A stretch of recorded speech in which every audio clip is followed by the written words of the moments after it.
Assalamualaikum warahmatullahi wabarakatuh. Alhamdulillahirabbil alamin.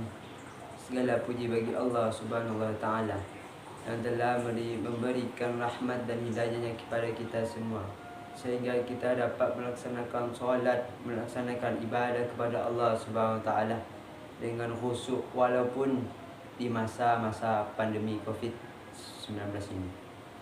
Salawat serta salam kita haturkan, kita curahkan kepada junjungan Nabi kita, Nabi Muhammad sallallahu alaihi wasallam.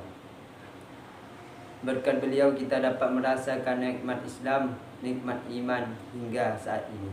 Alhamdulillah. Yang saya hormati dosen pengampu Bapak Miskari LC MHI.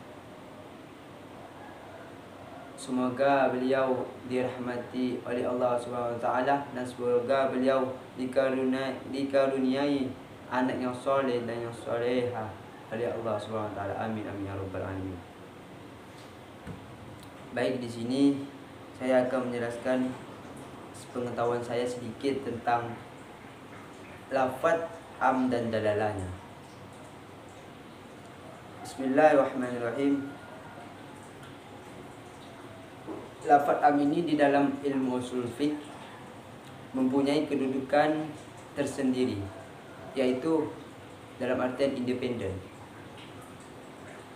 Karena lafaz am ini yang di dalam usul fiqh memiliki kedudukannya tersendiri. Karena apa? Karena dia memiliki tingkatan yang luas, sehingga lafaz am ini banyak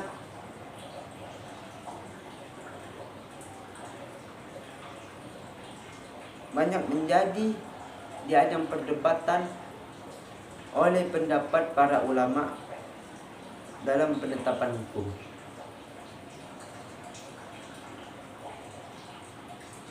Hanafi mengartikan am sebagai lafaz yang digunakan untuk menunjukkan suatu makna yang dapat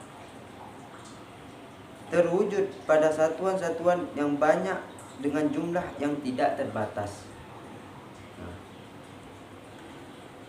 Lafaz am, jadi lafaz am ini ialah suatu lafaz yang menunjukkan satu makna yang mencakup seluruh satuan yang tidak terbatas dalam jumlah tertentu.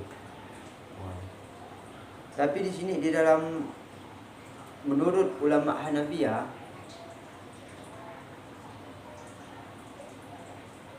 beliau mengartikan kullu lafdin yang tadimu jam'an sawa'un akana bil lafdi au bil makna, yang artinya setiap lafaz yang mencakup banyak baik secara lafaz maupun makna.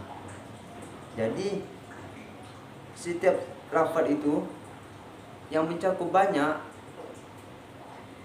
baik secara lafaz maupun makna itu menurut ulama Hanafiyah.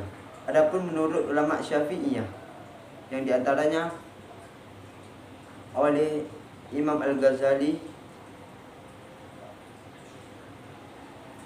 al-lafdul wahidi addalu min jihati wahidatin ala say'ai in nafasa ildan. Ya, suatu lafaz yang dari satu segi menunjukkan dua makna atau lebih. Nah, jadi menurut ulama Syafi'iyah, di antaranya Al-Ghazali, suatu lafaz yang dari segi menunjukkan dua makna atau lebih. Nah, adapun menurut ulama Al-Basdawi,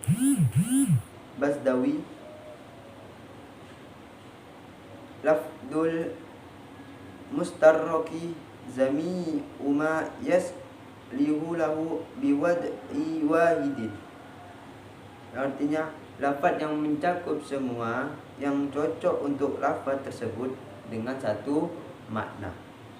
Jadi mayoritas ulama ini berpendapat bahwasanya dilalat al-am tersebut satu-satunya bersifat zoni, dan karenanya boleh mentaksis dengan dalil yang seni seperti khabar ahad dan qiyas. Adapun lafaz-lafaz am, lafaz umum seperti yang dijelaskan oleh Mustafa Said Al-Khin, guru besar usul fiqh Universitas Damaskus, yakni menurut beliau terdapat tiga macam lafaz am. Yang pertama, lafaz umum yang dikehendaki keumumannya karena ada dalil atau indikasi yang menunjukkan tertutupnya kemungkinan ada taksis pengkhususan yang dicontohkan misalnya ayat 6 surat Hud, yang artinya dan tidak ada suatu binatang melata pun di bumi melainkan Allah lah yang memberi rezekinya, dan Dia mengetahui tempat berdiam binatang itu dan tempat penyimpanannya. Semuanya tertulis dalam kitab yang nyata, Lauh Mahfuz. Quran surah Hud ayat 6. Jadi yang dimaksud dengan binatang melata di dalam ayat tersebut ialah umum yang mencakup seluruh binatang tanpa terkecuali. Nah, karena yang diyakini bahwa setiap yang melata di permukaan bumi adalah Allah yang memberi rezekinya. Karena Allah yang maha pemberi rezeki.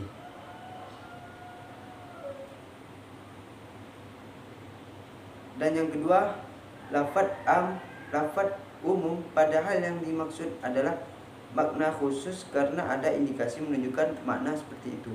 Contoh ayat 120 surah At-Taubah yang artinya tidaklah sepatutnya bagi penduduk Madinah dan orang-orang Arab Badui yang beriman di sekitar mereka tidak turut menyertai Rasulullah pergi berperang, dan tidak patut pula bagi mereka lebih mencintai diri mereka daripada mencintai Rasulullah.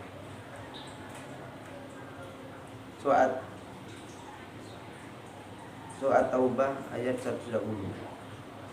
Jadi sepintas lalu dipahami bahwa ayat tersebut menunjukkan makna umum, yaitu setiap penduduk Madinah dan orang-orang Arab sekitarnya termasuk orang-orang sakit dan orang-orang lemah harus turut menyertai Rasulullah pergi berperang. Nah, itu jadi indikasinya itu umum untuk seluruh kota Madinah. Nah, ini yang surah Taubah ayat 120 itu. Sedangkan yang ketiga, lafaz umum yang terbatas dari indikasi baik menunjukkan bahwa yang dimaksud ada makna umumnya atau adalah sebagian cakupannya, seperti yang di surah Al-Baqarah ayat 208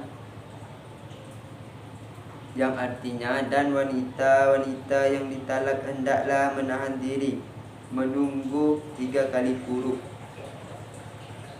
Nah, jadi yang dimaksud ayat tersebut ialah al-mutahallaqat, wanita-wanita yang ditalak,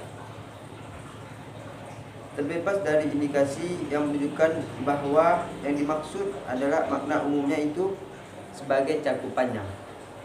Yang dimaksud ialah al-mutahallaqat, wanita-wanita yang ditalak.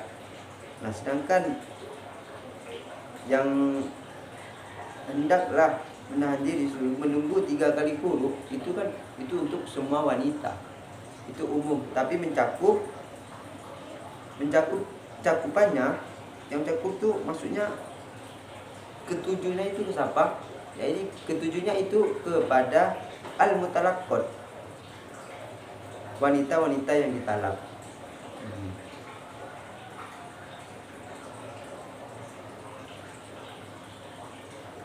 Di antara dalil pentaksis adalah taksis dengan ayat Al-Quran, taksis dengan sunnah, dan taksis dengan qiyas. Lafaz umum setelah ditaksis, keumumannya menjadi khusus makna sebagian. Makna sebagian ini ialah tinggal itulah sesungguhnya yang dimaksud oleh ayat umum semenjak diturunkan oleh hadis semenjak diucapkan.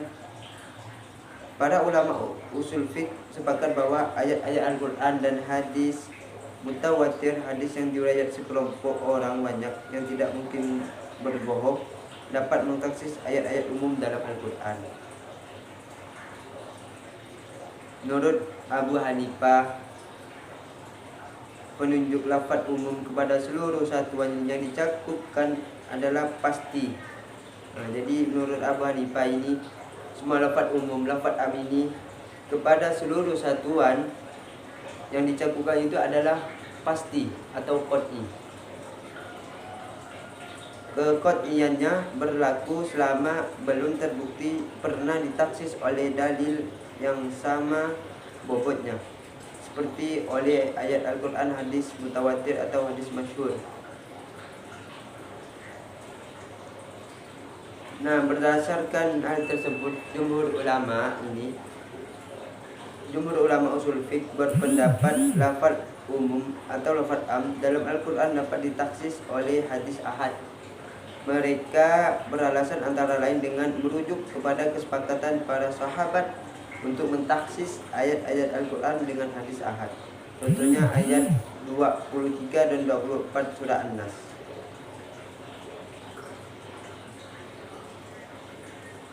Dan adapun ayat lainnya,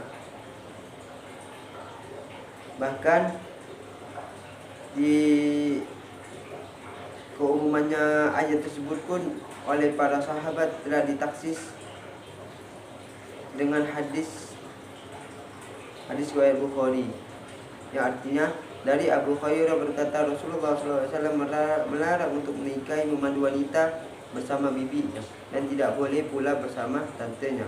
Hadis riwayat Bukhari. Ini maksudnya adalah hukum haram memandu wanita dengan bibi atau dengan tante telah dikeluarkan ditaksis dari keumumannya ayat tersebut. Nah, berdasarkan keumuman ayat, kalangan Hanafiyah berpendapat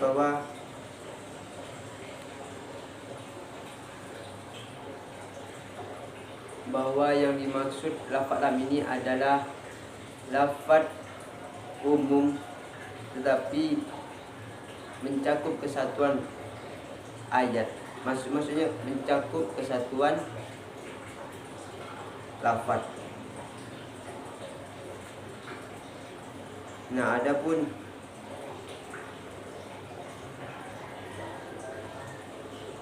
di dalam lafaz am, ini para ulama bahwa lafaz am yang disertai karina atau indikasi yang menunjukkan penolakan adanya taksis adalah qat'i dilalah. Mereka pun sepakat bahwa lafaz am yang disertai karina yang menunjukkan bahwa yang dimaksud itu khusus mempunyai dilalah yang khusus pula. Yang menjadi perdebatan pendapat di sini ialah lafaz am yang mutlak tanpa disertai suatu karina yang menolak kemungkinan adanya taksis atau tetap berlaku umum yang mencakup satuannya.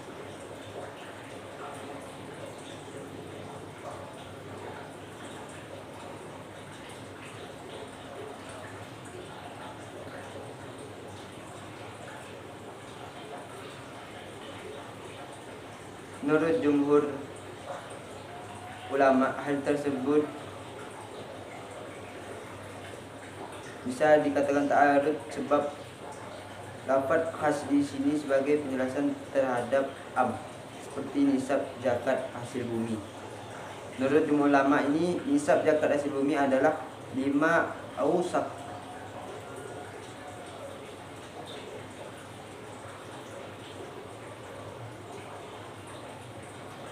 Menurut Hanafiyah ini, zakat hasil bumi diwajibkan tanpa harus ada nisab, baik sedikit ataupun banyak, tetap wajib dizakati. Karena zakat juga termasuk rukun Islam yang ketiga, yaitu wajib membayar zakat. Itu sudah menjadi salah satu rukun Islam. Sedangkan rukun Islam itu wajib dipenuhi oleh orang Islam, muslimin dan muslimat. Tahsisul am yang berkaitan dengan lafaz umum perlu dibahas tentang tahsis, seperti kemukakan Qudari baik dalam bukunya Ushul Fiqh. Taksis adalah penjelasan bahwa yang dimaksud suatu lafaz umum adalah sebagian dari cakupannya, bukan seluruhnya. Atau dengan kata lain, mengeluarkan sebagian dari satuan-satuan yang dicakup oleh lafaz umum dengan dalil.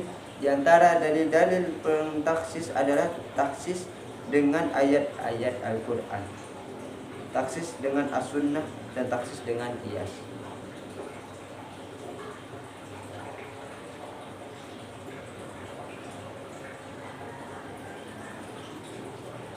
Mungkin sekian yang dapat saya sampaikan tentang lafaz am dan dilalahnya. Semoga apa yang saya sampaikan ini bermanfaat untuk saya pribadi dan wabil umumnya untuk kaum muslimin dan muslimat. Selebihnya saya mohon maaf atas apa yang saya sampaikan. Kurang dan lebihnya mohon maaf, karena jika ada kesalahan tersebut datang dari saya sendiri dan kebenarannya datang dari Allah Subhanahu wa taala dan hanya untuk Allah Subhanahu wa taala. Wabillahi taufik wal hidayah. Assalamualaikum warahmatullahi taala wabarakatuh.